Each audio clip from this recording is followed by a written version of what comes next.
gonna put a little bit on the back of my hand. Can you see that?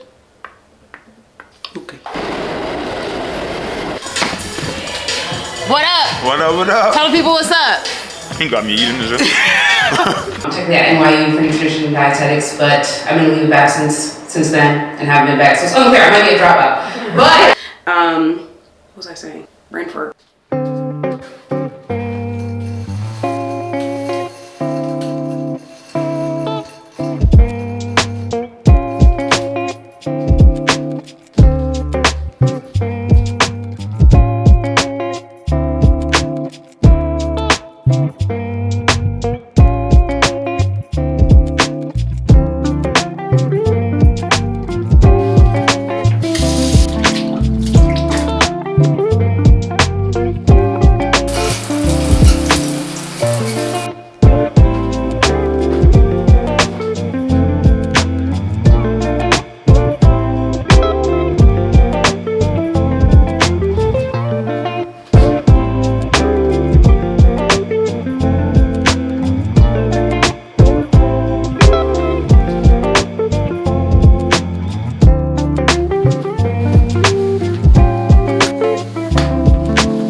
Let's do this makeup. Let me fix this mic. Perfect.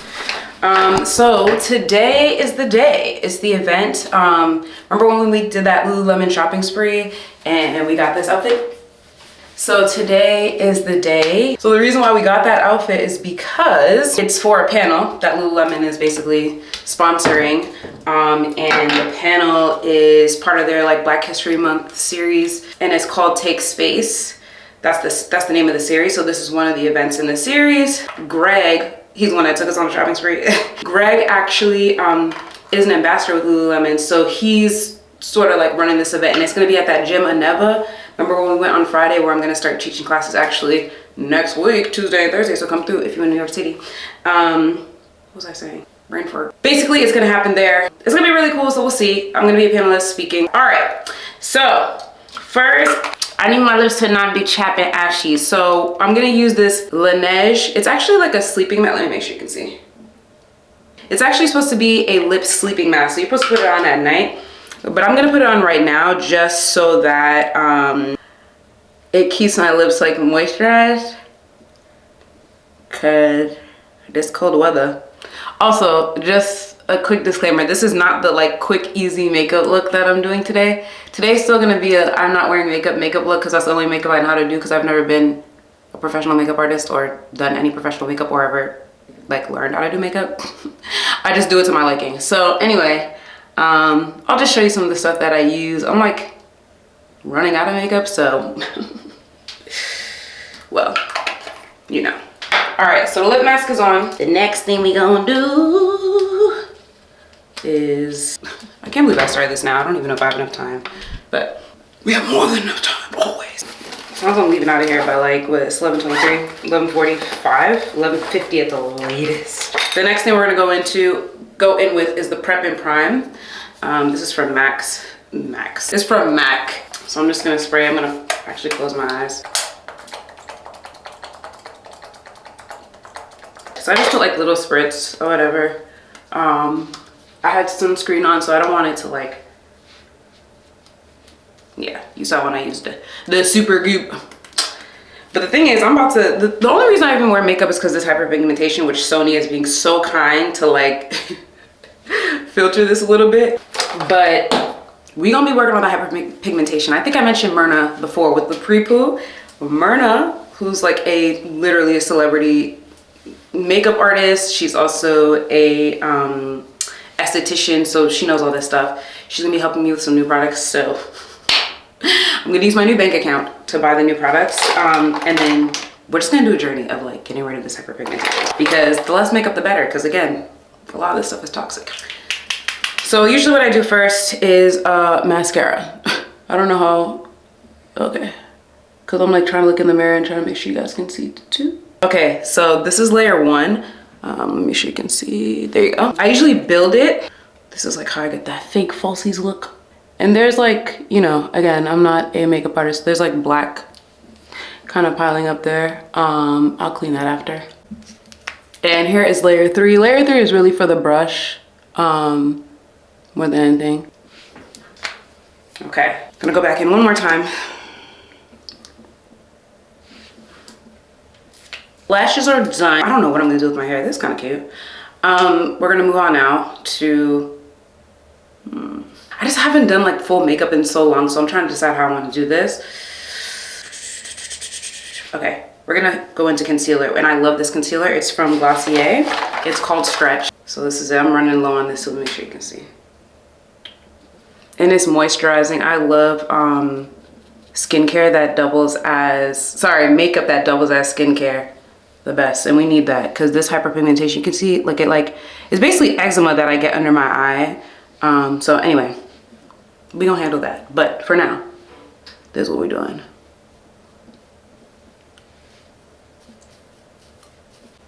Okay, so we brightened the under eye. Now I'm just gonna go in on any like blemishes or whatever and add some Stretch just to basically like use it like an eraser. And then that area with the mascara, I'm just gonna like wipe it off. Okay, foundation and all that will take care of that. Okay, so here we are. Concealer, this is kind of like what the quick and easy look is for the most part. Next, this is the thing I'm having a difficulty with. Should I use this foundation or this one? And I don't know which one. I feel like this one's matching my skin better right now, but I don't know. I'm just gonna go with this. We're gonna go out on faith with this one. So I'm just gonna put a little bit on the back of my hand. Can you see that? Okay. And then we're gonna use this brush. I like this brush because I feel like it doesn't end up putting like too much product on, and it's just like a light spread, which is all I really need, because the Stretch concealer kind of erased a lot of the things that I wanted to erase. So now this is really just to like blend and even out. All right, so I went back in with Stretch just to cover up any areas that were still, you know, like discolored or uneven or whatever. So we're gonna move on now. I'm gonna add a powder, but for now I just want this to like, the moisturizer to like set in. Because remember I said the Stretch is actually, it doubles as like it doubles as a moisturizer. I don't know why I can't speak today. In the meantime, we're gonna go in. Remember I said we might have 6 or 7 coats. We're gonna go back in with the mascara just a little bit. And then I'm gonna use a little bit of eyeliner on my bottom instead of doing the lashes. Because one, I'm short on time, and 2, I don't know, it's like too much to clean up basically. I'm just trying to make this as easy as possible. Where's my, I don't know. Okay. I don't know if you're gonna be able to see this. There you go. I don't even know if it's gonna show up at this point, but we're gonna try. Okay, there we go. A little something. And I just come out to the corner to do like a fake wing.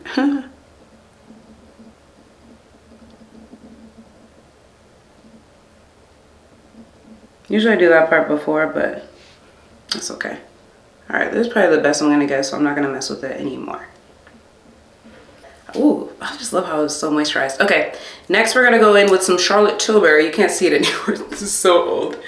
I don't even know what it's called, but look at look at this. So pretty. So pretty. So we're gonna go in the corners. I don't know how I'm gonna get this because I like to do it looking at looking in the mirror. So let's see.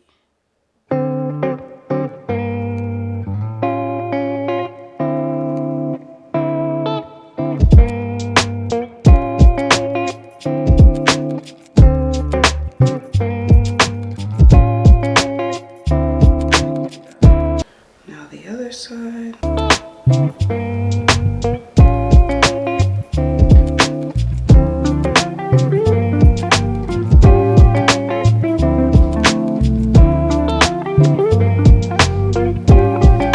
Okay, you can't really see it, but I think you can now. I don't want it to be too much overkill, but yeah.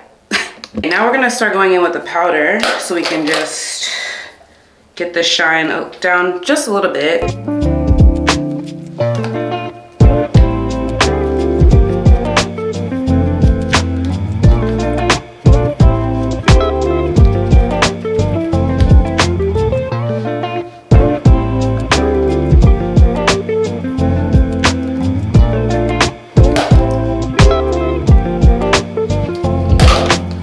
Alright, so we're practically done here. The only thing left is, we're definitely gonna do a lip, but we want to do some blush. Let me open this so you can see that it's prettier when it's open.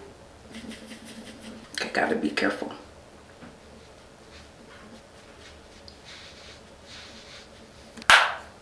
Okay, I think that's good. Alright, so this is basically the look. I'm gonna figure out what I'm gonna do with my hair, but now it's 11:40 now. We are racing the clock. So we're gonna go, but that's basically the look. I'm gonna choose my lip. You'll see it at some point. We gotta go.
Well, running pretty behind. I think it's 12:32. We're supposed to be there at 12:30. Really like between 12:15 and 12:30, but that's fine. I'm really just glad that I got everything that I wanted to get for this vlog because I feel like the last few days haven't been like exactly what I want. And also, Saturday is my day to just rest and do whatever I want. Like I usually try to make Saturdays a day where I have no obligation, as in I do nothing on Saturday. Nothing. I had to scream into the microphone. Because yeah, I just feel like Saturday to me is like the true Sabbath, or you know, whatever. I don't know that I be following Sabbath, but for me, that my personal Sabbath. So yeah, just the fact to get me out the house, this is a big deal. But also, back to my like daily planner thing, which I didn't even write out today. I just didn't have a chance. Rude. I just didn't have a chance, but my top priority is this vlog, so we do what we're supposed to be doing, and we'll be there in divine time.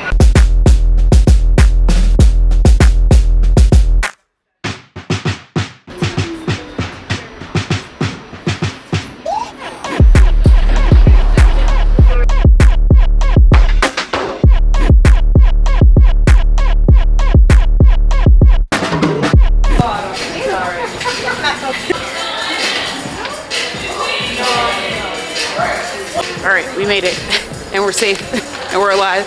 It's so weird being in this space and seeing it like this. I'm so used to like class and working out here. It's so weird. What up? What up, what up? Tell the people what's up. You got me eating this.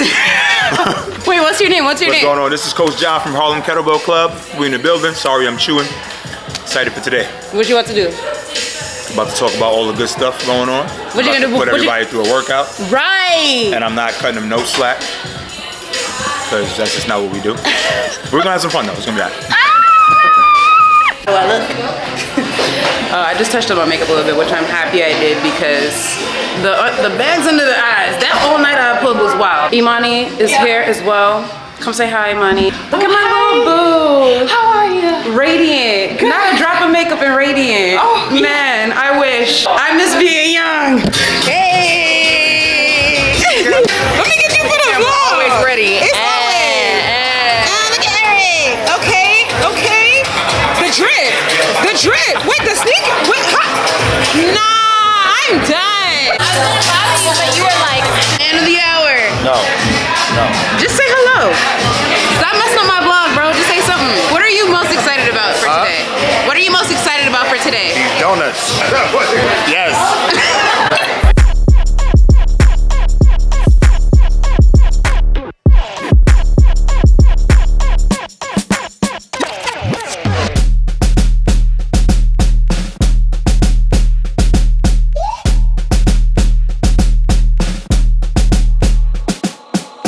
I'm here with the star. Look at her.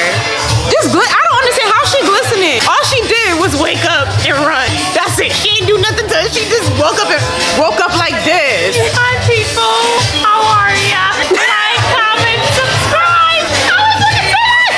I didn't know she was gonna do that. I need to stop screaming these people, please. Press the bell at the corner. Okay, wait. What are you most excited about for the event? I'm excited for the panel. I think that sharing our experiences. She's lying.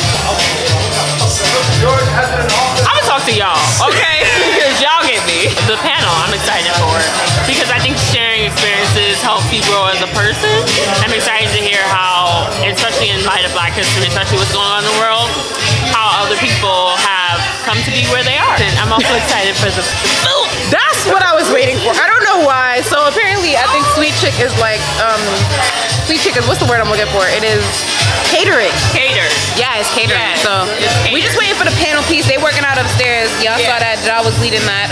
Ja and Alex. Ja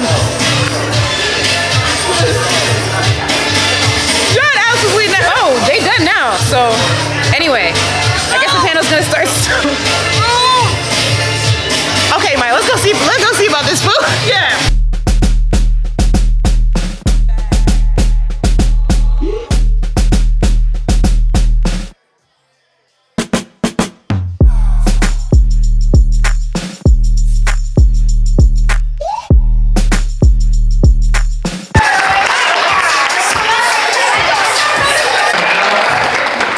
Let's get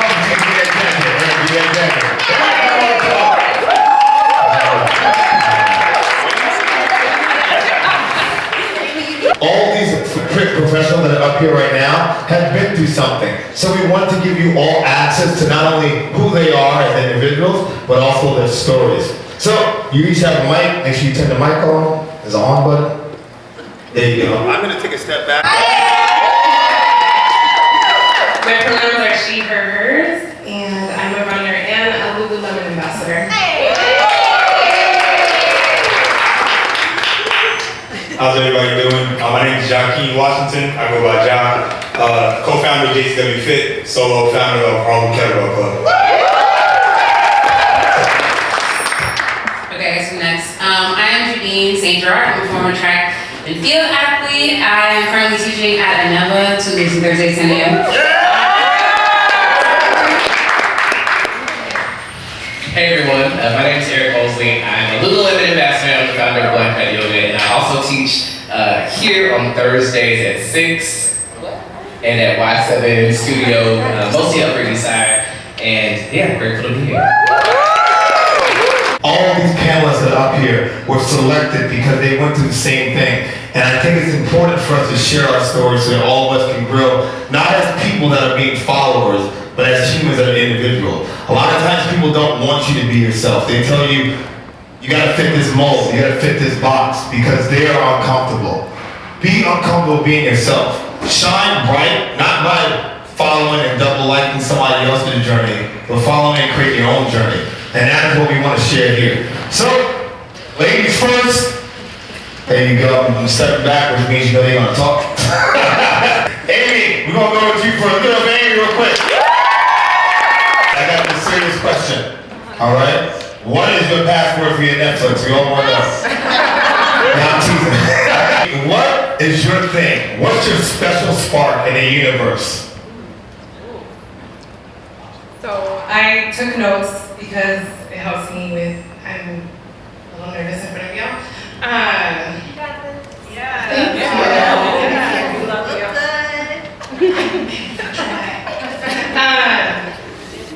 Give me a second.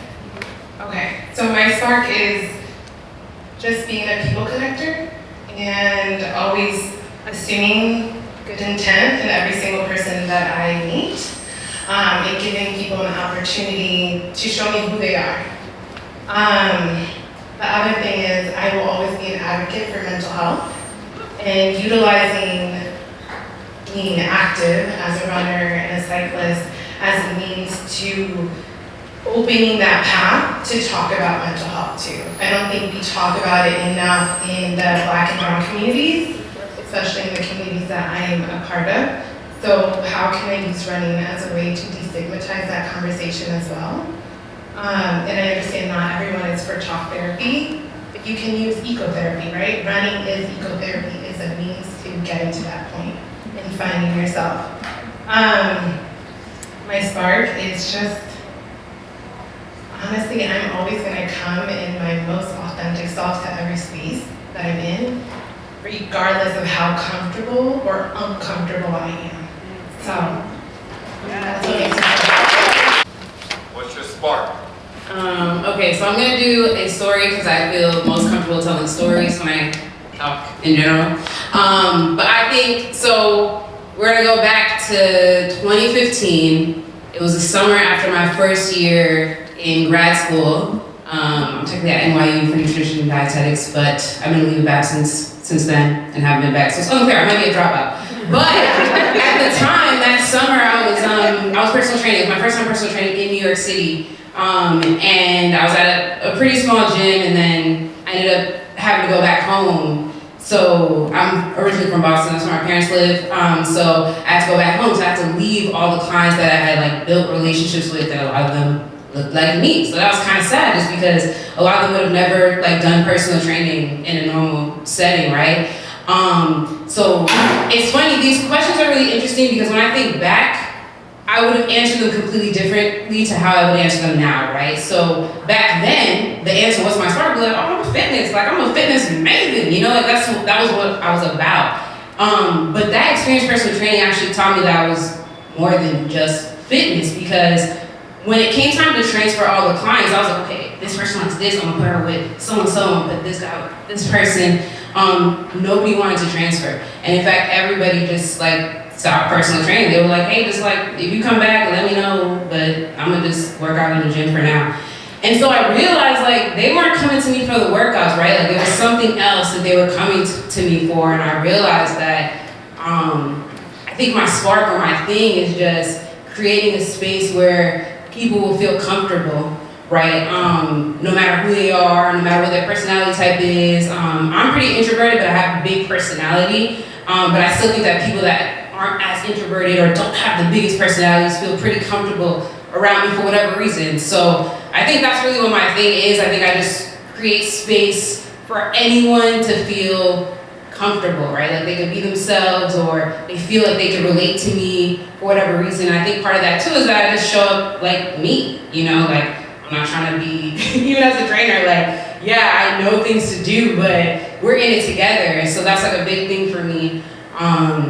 So yeah. Where's that jacket at, Eric? I want that jacket.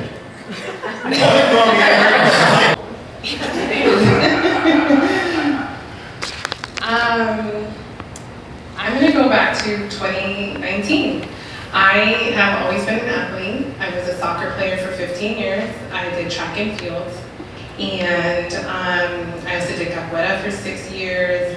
And during that moment, I found out I had hip dysplasia, and I went to an orthopedic, and they told me I would never be able to run more than 5 miles. So I stopped running. I stopped doing a lot of things. I will be very honest, I went through a really bad period of depression.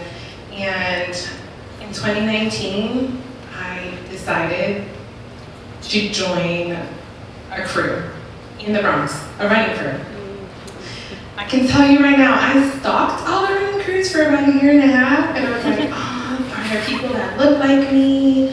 Are there people that are short, that are thick, that are black, or brown? Like, for me, it was just I wanted to find a community where I felt like I didn't have to shrink myself and just be welcomed wherever I was, whether I was running 14-minute paces or 10, whatever it may be, right? Like a pace for everyone, wherever you are in your running journey. I joined a running crew in May 2019, and I have run with many running crews. I co-founded a running crew in the Bronx. And I would say that May of 2019, I put my fears aside, and I took my first step, and I ran my first 5K in like over 3 or 4 years. And I can happily say now that I'm a 4-time marathoner.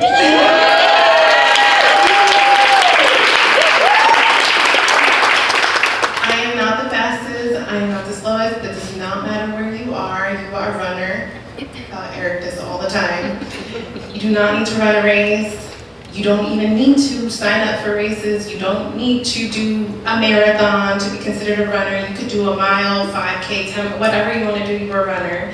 And I think just telling myself that and knowing that I'm a runner, regardless of where I am, just allowed me to overcome my fear of running. Granted, there's always going to be anxiety when it comes to running and having goals, but that's just part of life, right? You just get over it. But yeah, I think I answered the question. You did.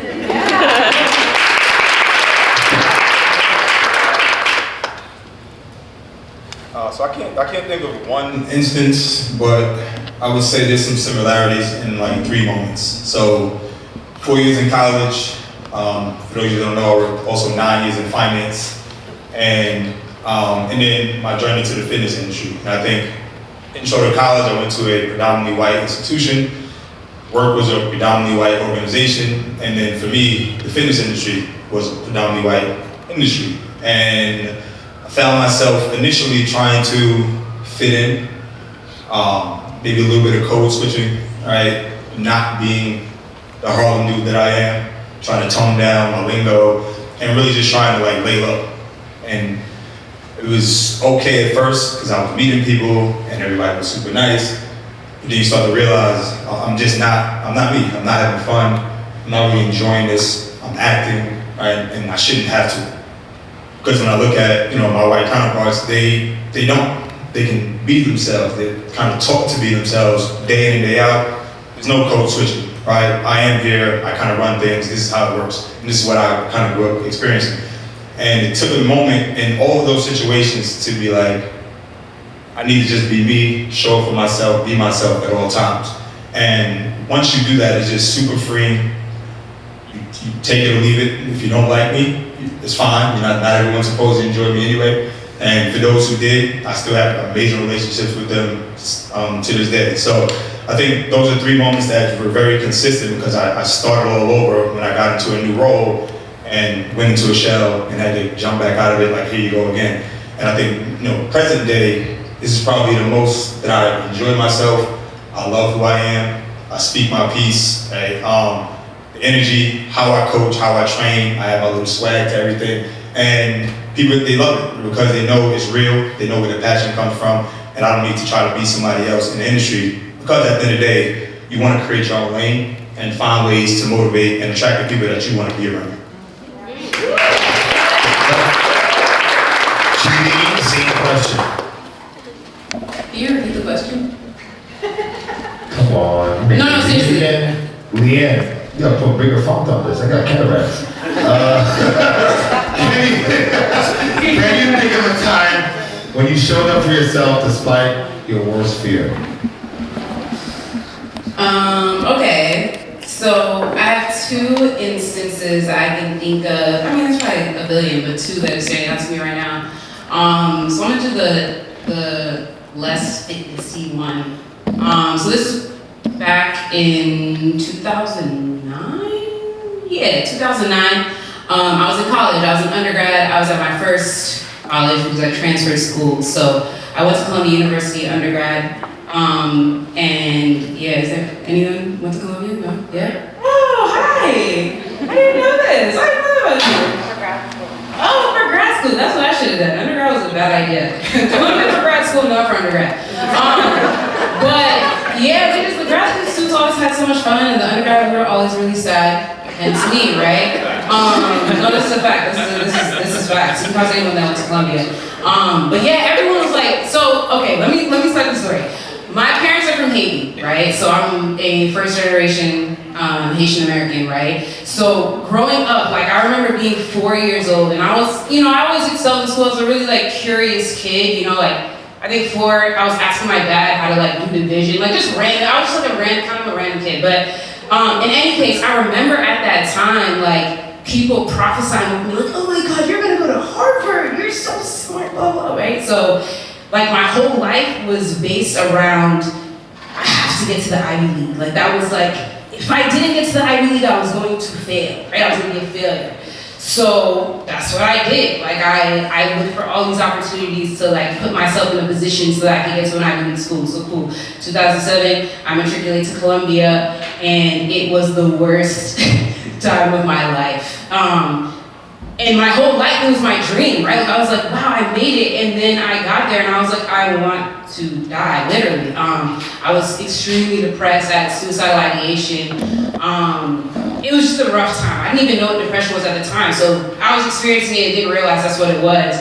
And so I did my first year, and I remember talking to a lot of different people like, oh, is this supposed to feel like this? Like, I thought college was gonna be fun, and some people were like, there's like an adjustment period, whatever. So I was like, okay, cool, let me try to do one more year and see, because I had to make it, right? Like if I didn't graduate from this Ivy League school, I was going to be broke. Those were my biggest fears. Like I wouldn't be able to take care of my family, I wouldn't be able to take care of myself, I wouldn't make anything of myself cool.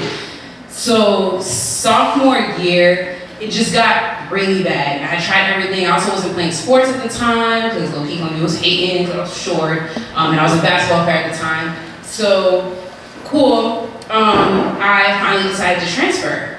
And it was a big deal for me because, like I said, it was my dream growing up. I thought that I had to finish at this school.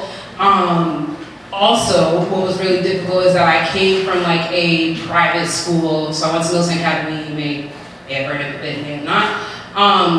But a lot of my peers were similar. Like we were all like Caribbean American, like African American first generation. And we all had the same idea that we had to go through these schools so that we could succeed and take care of our families and like be okay in the world. And I remember some of my friends being like, are you sure? Like, are you sure you want to do this? Like, it was such a big deal just to transfer, but a lot of it had to do with like where we were coming from, right? And like trying to see if we could, like improve our lives and like make something of the sacrifices that like our immigrant parents and parents of color like made just for us to be in these positions, right?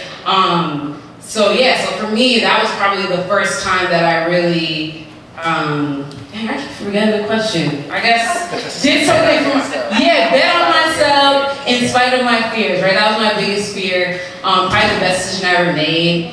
And I think it's just piggybacking off of what Josh said. It really was just following my truth, right? Because I think sometimes, like the mental health thing right now with depression, anxiety, all these things are very pervasive, but I feel like a lot of time these things are really just signals to kind of help guide you and like give you an idea of like whether you're in the right place or in the wrong place, right? And for me, I was absolutely in the wrong place. So that was my moment. All right. Mr. Benjamin, same question. Yeah, I think two come to mind as well. One is like very fitnessy, one is not. But I think the both of the stories in like similar, or they're related. So I'll briefly share with a personal one. I think one, I was in a long-term relationship and it wasn't going well, and it really started being awful at the start of the pandemic. So I'll spare all the details, although those are the best parts. Like, you know,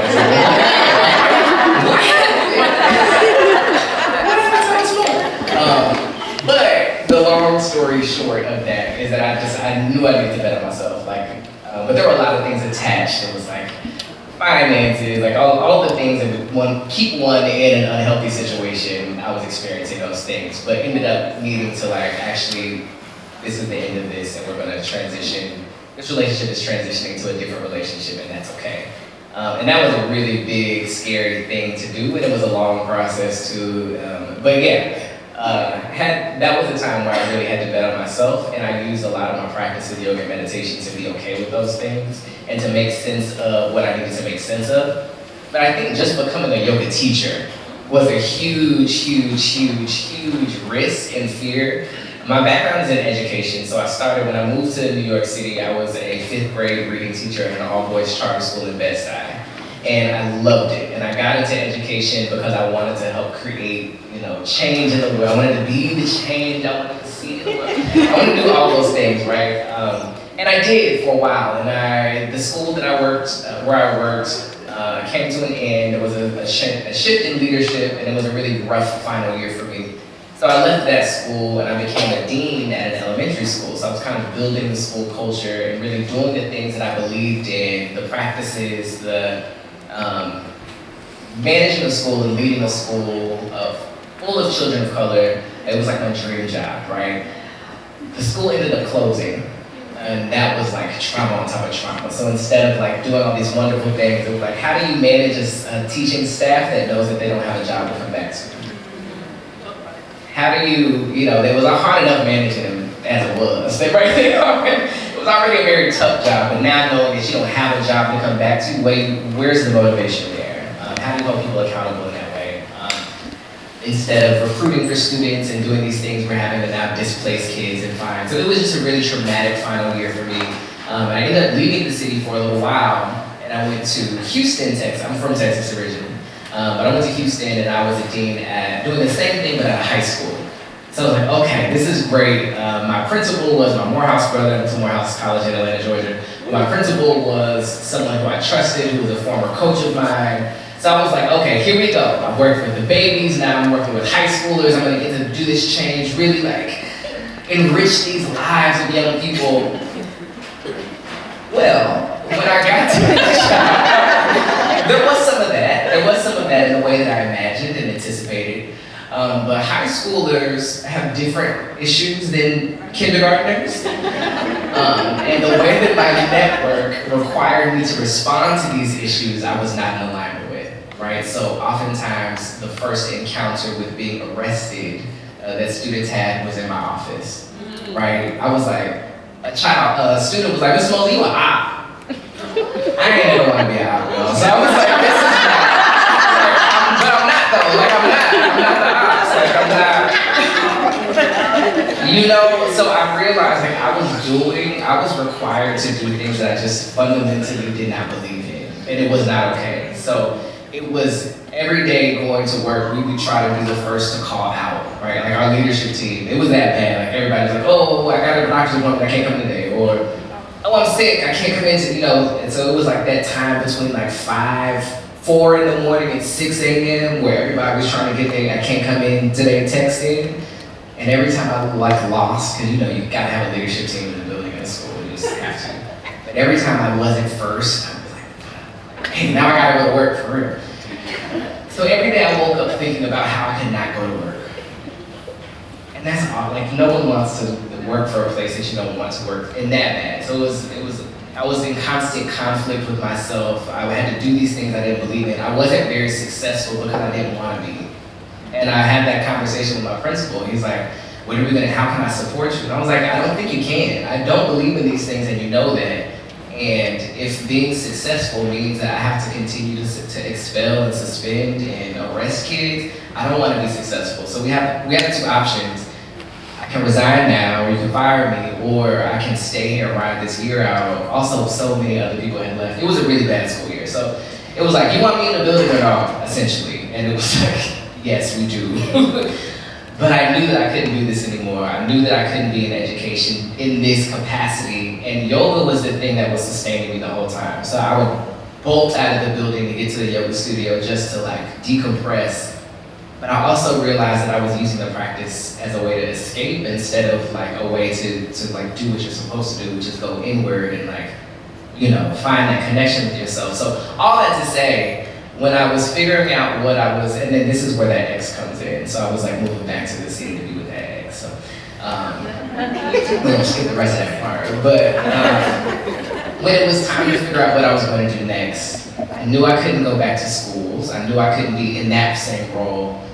And in all of my experiences in yoga, I was usually always the only person who looked like me in the yoga studio. I didn't always align with what was the practice. There was like micro, all the things. So I decided I wanted to be a yoga teacher or person. I wanted to be the yoga teacher that I was looking for. I wanted to like make people feel the way I wanted to feel when I came into a studio. I didn't want to ask people because of the way that they looked at this was the first time that they had taken a class. Or was I in the right place? Or are you sure you're here for you? You know, I wanted to make sure that I could create spaces where people could feel seen in their whole selves and not feel othered in the way that I had felt othered every time I walked into a new studio before I found my person who I thought would be a good fit. But my family's like, you're gonna move to New York to do what? And you gonna leave your job? Like, how much are you getting paid to teach yoga? And I'm like, you know, some classes are $25. You gonna leave the salary to go stretch and breathe for free, essentially? And I'm like, yeah, but I'm not happy. What's your favorite way to be you? My favorite way to be me is, shameless plug, being a YouTuber. So subscribe, like, share, subscribe. Okay, no, but that was the opening, but let me explain what I mean. So, like I said, when I was reading these questions before the event, I was like, these are kind of hard, because like, it was kind of like what Eric said, my favorite way to be me is to be me, right?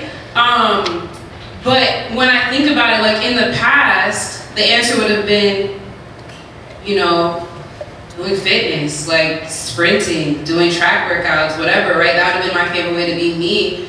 But part of it was because at the time, in like real everyday life, outside of the gym, like off of the track or whatever, I couldn't really be me. Like I wasn't really being me. You know what I mean? Like I said, my whole life was like very, like, you know, scholarly focused. It was scholar athlete, but the goal was really scholarly because it was like, you ain't going pro nowhere, right? So I think over time now, like actually, you know, stepping away from that path, like that very traditional path, going into fitness, it's funny now, like, I guess, dang, I'm old, like 11 years later. Yeah, like 11 years later, I'm like, you know what's funny? It goes back to that same thing with the personal training. Like, it was never about the workouts. It was never about conducting them or whatever. It was about a space, creating a space for people and like sharing an experience, and specifically like common experience, going back to kind of what Eric was saying, like we're all really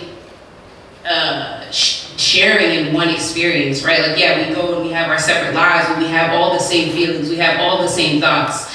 And so right now, when I'm really digging, like the place where I feel the most in alignment, just like pure joy for no reason, is like when I'm walking around with my silly little camera, making random little videos, and people are like, why are you? But it's just so fun to me, like, and part of it is because, yeah, it's cool to just have a creative outlet and not just only, I'm an athlete, I'm a jock, right? Like, no, there's other things I could do. But also too, is that I'm starting to get to share a story, and I'm creating space in a different way now. Like before I was like, okay, come work out with me, yeah, like let off steam, we're in this together. And now I feel like I have an opportunity to really like share stories that you know, I didn't have time or space to, like in a personal training session or in a class, right? But there's a lot of lessons, I think, in like coming into myself and kind of what Amy was talking about, like learning more about yourself, like on this journey. Like a lot of the things I was saying no to and like having to kind of relearn and redefine what it meant to be successful and to be okay and secure and things like that.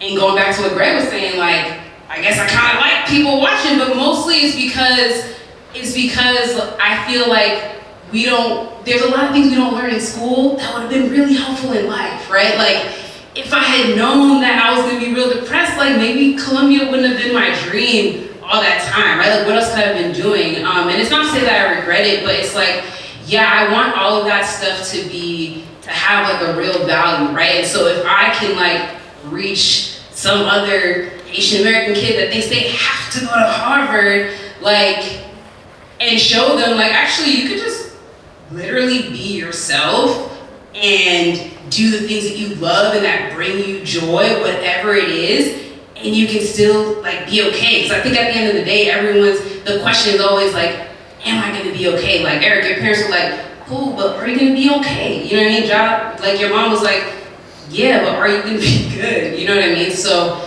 anyway, right now my favorite way to be myself is to just show up in that way. So yeah. Subscribe to the channel. It's my name, so it's Janine St. G. So yeah, you can subscribe. It's, I don't know. All right, let's give it up for our panelists. So close. Are you gonna walk with me? We leaving.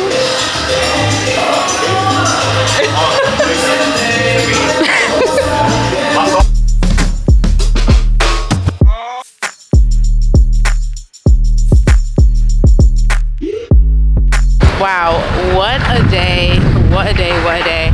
I don't even want to get into the recap. I hope my lips aren't chapped. I feel like they probably are, it's fine. I don't even want to get into the recap because there's no time for that. We're gonna do the recap tomorrow, probably when I wake up. Maybe we'll just like wake up together. Ooh. Anyway, it's like the best feeling to wake up with your favorite person being you. Whoever you are, just kidding. I know who you are. I have an idea of who you probably would be at least. Anyway, today was just wow. But like I said, we'll talk about it tomorrow. Reason being, there's a lot to do, and it is, damn, time is always a thing. I want to talk about that tomorrow too. I want to talk about time, just the concept of time and how it really be affecting us. But anyway, I came here to say, right now, we're on a mission. I need to find something to eat because I did not get food while I was there. Part of it is because I'm trying to really, like, I'm doing an experiment right now with my nutrition and things like that. So, which we'll talk about more throughout this month, probably this week, because I'm gonna go back to training. This is my rest week. But anyway, yeah, I need to find something to eat, and then I have so much editing to do. And I need to organize because I want to catch up and be back on the schedule that I originally set for this. So originally, I had said that the way that I wanted to approach this was I film on day one. Day one, I also transfer all my files over to my external, and if I'm on it, I also transfer all those files into Final Cut Pro. This is not gonna make any sense to you unless you edit videos, but in any case, that's how I wanted to approach it originally. And then what I would do is the next day, so that's day one. Day two, the whole point would be, sorry, what am I saying? Day two, I wanted to then edit day one, right? And post. And in the process, day two, I would also be filming and doing what I did for day one, if that makes sense. So anyway, yeah, we need to do that. So technically today, because I'm kind of behind, I need to edit or finish editing literally February 2nd, so I can drop that tonight. But there was a piece that I didn't get to film that I was actually going to film today, but I don't even think I'm gonna do that to myself because it's gonna make the edit take even longer. So I don't know, we'll see. This is what happens when you randomly decide that you're gonna do, that you're gonna post every day on YouTube and like really Like, it's long form. It's a whole different ball game. But it's good because the reality is, I think I was supposed to do this ever since, first of all, I was really supposed to do this since 2015. Yeah, 2015, 2016. But 2017, it was confirmed by the dream. I don't know if I ever told you about the dream. Anyway, I'll link the video where I kind of talk about the dream, and we'll talk about it again another time because, yeah, I'm actually doing it for real this time. Or the intention is to be way more consistent and it like just follow all the way through. Like we did no stopping this time because this is where I'm supposed to be. So anyway, the point is a lot of times we get so think. Oh, plan. And then you never do anything. You know what I'm saying? So that's what like, and like I said, remember I felt really cold to do it. Like it wasn't like on some, like God was like, hello. You said something about 2023, get to it. You know what I'm saying? So yeah, so I'm not mad that I decided to do it. It's just that like, okay, there's a lot of like, I have to iron out all the kinks and I want to make sure I do that this weekend so that this week, because this week the challenge is going to be like doing this while also getting my training in. And I train like an athlete. So I'll be in the gym for like 2 hours, which is not necessary. It's just like to be fit and all that. You don't need to be doing all that. It's just specifically what I'm working on right now. Oh, I thought I lost my earring. Anyway, so yeah, it's time to eat and then edit. So I ain't got nothing else to say. We'll recap tomorrow. Love you. Oh, real quick, I just wanted to make sure my point was clear. What I was saying is that, yes, I started this with no planning or anything, but sometimes it's better to just do and figure out as you go as opposed to planning, thinking, and never doing it. Okay, I had to make sure that was clear because I wasn't gonna be able to sleep. This was not my plan. Did not plan to come here, but I'm out of hemp seeds. So specific. I need hemp seeds to get my protein up. I really didn't eat like that today, and like I said, I'm trying to follow this program, which I'll tell you more about later because there's no time for that today. But basically, I'm trying to hit the macros that I'm supposed to hit. Dang, my face wasn't even in the camera just now. Hi, boo! Oh my gosh, this is my boo. Say hi. Oh my gosh, I love him. Every time he comes in here, he just makes me feel so. You know those people that just make you feel like you belong here, you know? He's like that. Love him. Anyway, I also was trying to see if they had some chicken wings in a hot bar. This is not the hot bar, but they didn't. I just wanted to show you something because remember she said show, don't tell. If you don't know what I'm talking about, you need to go back and catch up. Anyway, we're about to get these hemp seeds. So basically what I did is I ordered a salad off Sweet Green. And I've been trying to not do that. It's good when you're in a pinch, but like I really want to be cooking at home, like cooking more of my meals. But again, we're just trying to sort everything out right now. So I'm not gonna give myself too much grief for it, but the goal, like in March, I want to cook at home. In fact, I did this challenge like years ago where it was called the There's Food at Home Challenge. We're gonna bring that back for March and we're gonna do it together, but it's gonna be on YouTube this time instead of Instagram. Okay, hemp seeds. Baby, I was so nervous to come get these hemp seeds because y'all know my bank account and it's on sale. Yeah, like God really, I don't know about y'all, but God really like worked different in my life because I was like, it's about to be $30 for some hemp seeds and it's on sale. And like, this is the best, first of all, to me, this is the best brand for hemp seeds. Manitoba Harvest, sponsor me. And it's organic. The one that's not organic is a little cheaper, but I'm not about to have some not organic hemp seeds. And I know a lot of you think organic is a scam. Here's how I look at it. If I can minimize the toxins, I'm gonna minimize them. So I do organic because of that. Because yeah, like is it like completely pesticide free? It's unclear. I don't know. I think it's definitely a lot less though. And so I don't know, worth it to me. I just paid, but my favorite chocolate is on sale. They also need to stop letting it sponsor me too because I literally be putting people onto it.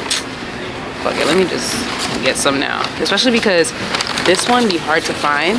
My favorite is the almond butter crunch or whatever. Or, I don't know, almond butter puffed quinoa. Let me go to the self-checkout and get it. I ain't trying to stand in line again, but I swear. I came to Whole Foods for just hemp seeds. I'm leaving with, I went and got almond butter. And then my favorite chocolate, I can't live without it.